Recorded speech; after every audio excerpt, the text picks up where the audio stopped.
Olá! Hoje a nossa análise vai mergulhar fundo em como a linguagem funciona para a gente entender como ideias que parecem complicadas podem se tornar muito claras e diretas.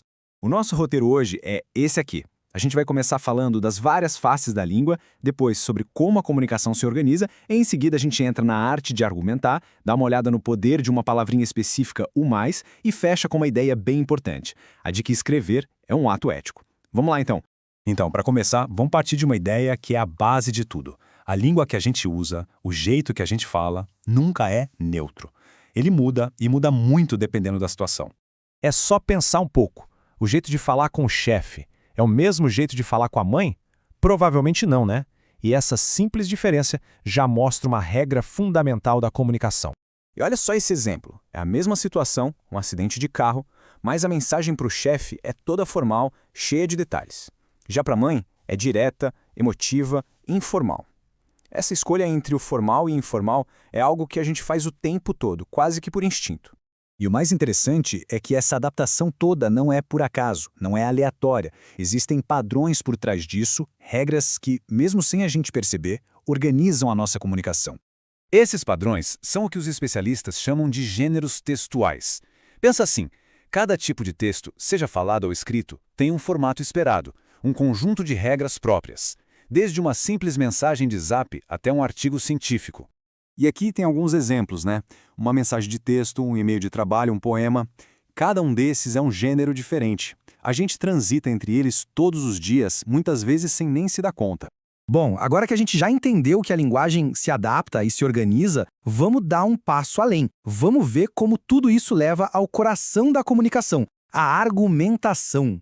A verdade é que a gente está o tempo todo avaliando as coisas, formando opiniões. E para quê? Para compartilhar nosso ponto de vista, para influenciar as pessoas. A linguagem é, na sua essência, uma ferramenta para convencer. É exatamente o que essa citação diz. O ato linguístico fundamental é argumentar. E veja bem, argumentar não é só brigar, viu? É direcionar o discurso, elevar quem está ouvindo ou lendo para uma conclusão específica. Para entender na prática como isso é poderoso, vamos focar numa ferramenta minúscula, mas com poder imenso na hora de construir um argumento. Uma palavrinha de 3 letras. Olha só essas duas frases. A informação é a mesma nas duas. A agricultura moderna é produtiva e é poluente. Os fatos são idênticos, mas a sensação que cada frase passa, essa é completamente diferente. Uma frase parece ter um tom mais negativo, enquanto a outra soa mais positiva, não é? E essa diferença toda vem de uma regra bem simples da nossa língua. E a regra é essa, o que vem depois do mais é o que ganha força no argumento. É como se essa parte cancelasse um pouco o que veio antes. É para lá que a atenção de quem lê é direcionada. É o argumento vencedor da frase. E isso não é só um truque de gramática, não. A gente vê isso direto na mídia, em manchete de jornal. Uma única palavra pode fazer uma notícia sobre economia parecer boa ou ruim. É uma ferramenta poderosa para moldar a opinião pública. Agora, vamos ampliar o nosso foco. Vamos sair do detalhe da palavra e pensar nas consequências maiores. Porque essas pequenas escolhas que a gente faz ao escrever, elas têm implicações éticas bem sérias. Um bom exemplo disso é o Enem. Lá, uma redação não é avaliada só pela técnica, pela gramática. Ela também é julgada pelo respeito aos direitos humanos.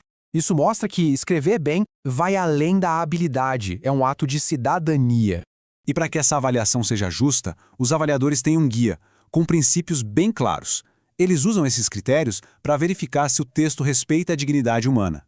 E os princípios são esses: dignidade humana, igualdade de direitos, valorização da diversidade e laicidade do Estado. Propor qualquer coisa que vá contra esses valores, como defender violência ou discriminação, pode zerar a redação. É uma fronteira ética que não pode ser ultrapassada. Então, o que a gente conclui com tudo isso? Que o jeito que um argumento é construído, as palavras escolhidas, a estrutura, tudo isso é tão importante quanto a ideia final. A técnica da escrita e a responsabilidade social andam de mãos dadas. E para fechar, fica uma reflexão. Se todo texto é, no fundo, um argumento, que argumento está sendo construído ali? Que posição está sendo defendida? Cada escolha, desde a estrutura geral até uma única palavra como mais, contribui para a mensagem final. E isso, sem dúvida, faz a gente pensar.